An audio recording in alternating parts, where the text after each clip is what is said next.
There are many tips for parents who are sending their children to college. Many things I didn't do for my teenagers who are now in college, and I wish I had. And here are some of them.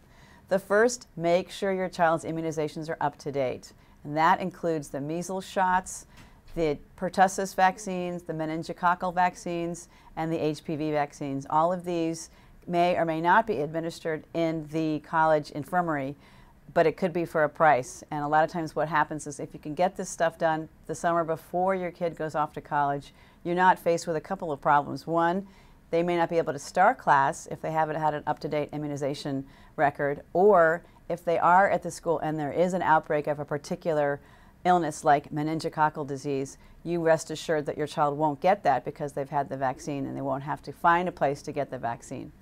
The flu shot is a big issue in many colleges because they run out, and a lot of times parents are being asked by colleges to have their child vaccinated when they're home for Thanksgiving or they're home on a fall break or even for a Christmas break.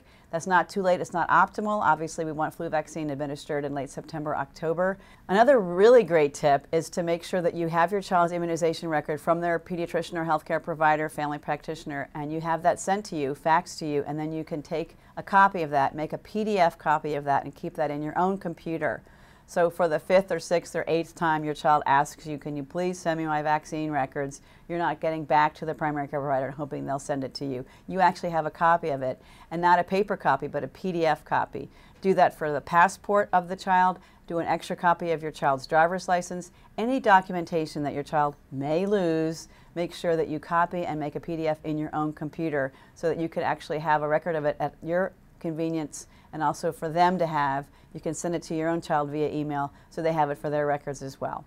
When you go to the college with your child, make sure that you have a very extensive tour of the campus. Include the health center. You should become aware of all the services provided at your child's college beforehand so that you can help him or her access them if they have a problem while they're there. A lot of campuses have excellent mental health, but it's just quick mental health services, not extensive mental health services. And the same goes with nutrition.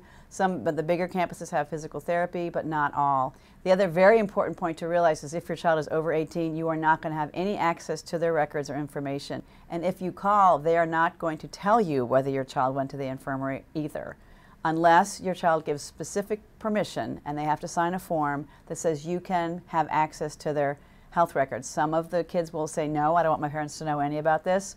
Or some kids will say, well, I want them to see a little bit, but not all.